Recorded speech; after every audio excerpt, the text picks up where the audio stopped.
της Ιεριχώ. Η περικοπή αυτή είναι γραμμένη στο κατά Λουκάν Ευαγγέλιο 18ο κεφάλαιο στίχη 35-43.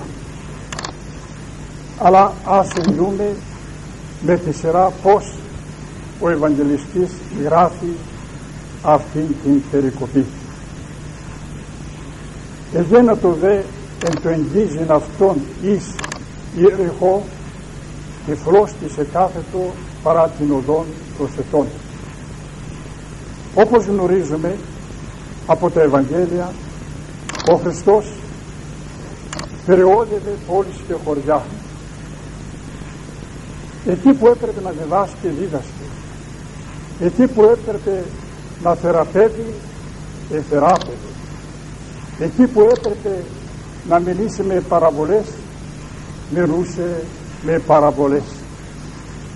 Σήμερα λέει το Ευαγγέλιο ότι ο Χριστός βρίσκεται στην Ιεριχώ. Εκεί στον δρόμο ήταν ένας τυφλός, ο οποίος καθόταν στον δρόμο και ζητιάνευε από τους ανθρώπους που περνούσαν δίπλα. Ακούσας δε όχλου διαπορευομένου επινθάνετο τι τάφο. Όταν άκουσε τον θόρυβο του λαού, ρώτησε αυτούς που ήταν δίπλα του να μάθει τι είναι αυτός ο θόρυβος, ποιος περνάει, ποιος είναι. Απήγγελαν δε αυτό ότι Ιησούς ο Ναζωραίος αρέρθεται.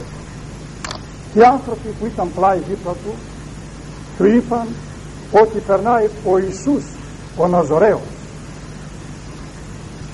Και εβόησε λέγον Ιησού Δαβίδ ελεησόν. Ο τυφλός είχε ακούσει ότι ο Ιησούς ο Ναζωραίος ήταν αυτός που είχαν γράφει οι προφήτες, που είχαν προφητεύσει οι προφήτες ότι θα γεννηθεί από το σόι, από την γενιά του Δαβίδ. Γι' αυτό φωνάζει και λέγει Ιησού απόγονε του Δαβίδ ελεησόν. Και οι προάγοντες επιθύμουν αυτό ή να σιωπήσει. Και αυτοί που περνούσαν πλάι του δίπλα το έλεγαν να σιωπήσει, να μην φωνάζει. Αυτός δε πολλό μάλλον έκραζε Ιησού Δαβίδ ελεησόν. Όσο αυτοί του έλεγαν να σιωπήσει, αυτός περισσότερο εφώναζε δυνατά και έλεγε Ιησού απόγονε του Δαβίδ ελεησόν. Σταθείς ο Ιησούς ετέλεσε με αυτόν, αχθήνε προς αυτόν. Εγγύσαντος δε αυτού επερώτησεν αυτόν λέγον τι σε θέλεις πίσω. Όταν άκουσε ο Χριστός αυτόν τον άνθρωπο να φωνάξει δυνατά και κατάλαβε ότι είχε κάποιο πόνο, σταμάτησε και διέταξε να το φέρουν κοντά του. Όταν πήγε κοντά του, ο Χριστός τον ρωτάει τι θέλει να σου κάνω, παιδί μου. Ο δε είπε Κύριε, ή να αναβλέψω. Και ο άνθρωπος του είπε Κύριε, να μου ξαναέρθει το φως, να ξαναβλέπω. Και ο Ιησούς είπε αυτό, ανάβλεψα, η πίστη σου σε έσωκέσε. Και παραχρήμα ανέβλεψε και ακολούθη αυτό δοξάζον τον Θεόν. Και πας ο λαός ειδών έδωκεν ένον το Θεό. Και ο Χριστός τότε του είπε να ξαναβλέπεις, παιδί μου, και αμέσως παραχρήμα του είχε το φως και ακολούθησε το Χριστό και εδόξασε το Θεό. Και όλος ο λαός όταν είδε αυτό το θαύμα έδωσε ένον, δοξολογούσαν τον Θεό. Αυτά, αγαπητοί αδελφοί, με απλά λόγια μας διδάσκει το Ευαγγέλιο που ακούσαμε σήμερα. Παρατηρούμε όμως εδώ σε αυτήν την περικοπή τρία πράγματα, τρία σημεία. Το πρώτο που παρατηρούμε είναι ότι όλα τα πλήθη του λαού, όλος ο λαός αυτός που ακολούθησε τον Χριστό, που πήγαιναν να ειδούν τον Χριστό, δεν είχαν πιστέψει ότι πράγματι αυτός θα είναι ο Μεσσίας, θα είναι ο απόγονος του Δαβίδ, αυτός που είχαν προφητεύσει οι προφήτες. Δεν είχαν πιστέψει, αλλά βγήκαν να ειδούν τον Ιησούν. Ποιος είναι? Είχαν ακούσει την φήμη του, αλλά δεν ήξεραν όμως ποιος είναι. Και πήγαν δηλαδή, όπως και παραδείγματος χάρη βγαίνει ο κόσμος να ειδεί μια παρέλαση. Έτσι πήγαν να ειδούν τον Ιησούν.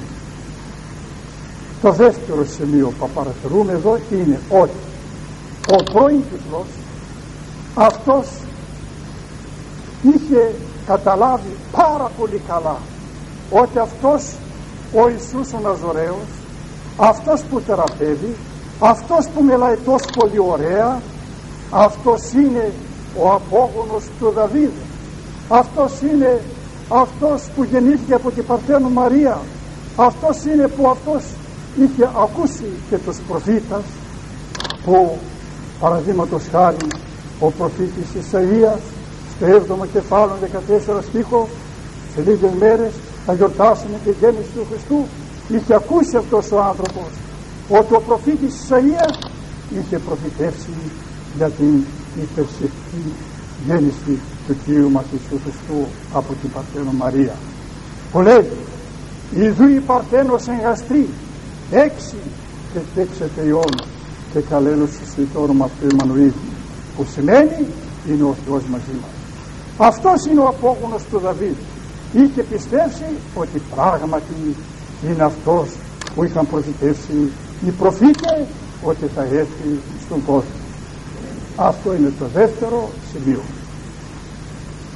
Και το τρίτο σημείο, και αυτό πρέπει να το κρατάμε αδελφοί μου στη καρδιά μας, στη σκέψη μας, στη ζωή μας όλοι, είναι τούτο, ότι όπως ο πρώην τυφλός στήριξε τον εαυτό του στο Χριστό, είχε την ελπίδα στο Χριστό ότι θα το σώσει, θα του δώσει την υγεία του, έτσι και εμείς. Το σημείο που βγαίνει εδώ από το Ευαγγέλιο είναι να στηρίξουμε τον εαυτό μας στο Χριστό, όχι σε πρόσωπα ανθρώπων, όχι σε άρχοντας του κόσμου τούτου. Στο 145 ψαλμό 3 στίχο λέγει και ο ψαλμοδός: «Μη πεπίθατε πάρχοντας επί ους ανθρώπων Ιησού Χριστή σωτηρία». Να μην έχετε την ελπίδα, την πεποίθηση στους άρχοντες του κόσμου τούτου ότι αυτοί δεν μπορούν να σας κάνουν τίποτε ούτε να σας σώσουν. Ότι πράγματι ο άνθρωπος τίποτε δεν μπορεί να μας κάνει. Πάλι στο 117 ψαλμό 6 στίχο λέγει εκεί ο ψαλμοδός: «Κύριος εμεί βοηθός και ου φοβληθήσομαι». Τι ποιήσιμη άνθρωπος είναι Κύριος ο Θεός βοηθός μου, αυτός θα με βοηθήσει. Τι θα μου κάνει ο άνθρωπος?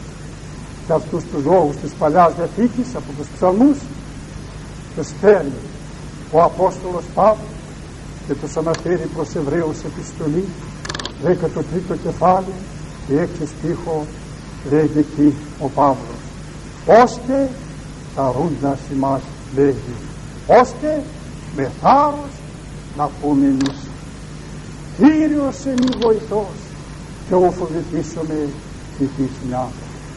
Ο Κύριος είναι βοηθός, αυτός θα με βοηθήσει, διότι τι θα μου κάνει ο άνθρωπος?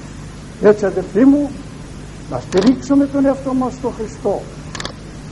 Η πηξίδα μας, όλη η φροντίδα της οικογένειάς μας, όλα τα πάντα να τα εωρέσουμε στο Χριστό.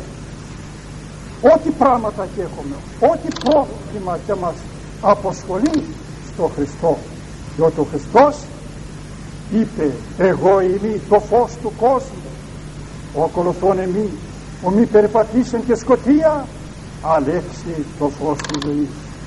Και όταν ο Χριστός πήγε στην Μάρθα να αναστήσει τον Λάζαρο που είχε 4 μέρες στον τάφο, η αδελφή του Μάρθα του είπε: «Κύριε, εισόδε ο αδελφός μου ο κατευνίτη. Κύριε, αν θα ήσουν εδώ όταν ήταν άρρωστος ο αδελφός μου, θα τον είχες θεραπεύσει και δεν θα είχε πεθάνει. Λέγει αυτή ο Ιησούς, αναστήσετε ο αδελφός σου, θα αναστηθεί ο αδελφός σου. Λέγει αυτό Μάρθα, είδα ότι αναστήσε και αναστάσει εν και σκάτη μέρα. Ξέρω, λέει, ότι θα αναστηθεί κατά την ημέρα που θα αναστηθούν όλοι οι άνθρωποι. Λέγει αυτή ο Ιησούς, εγώ είμαι η Ανάσταση και η ζωή. Θα το ειδείς τώρα, εγώ θα τον αναστήσω. Και όπως τον ανέστησε.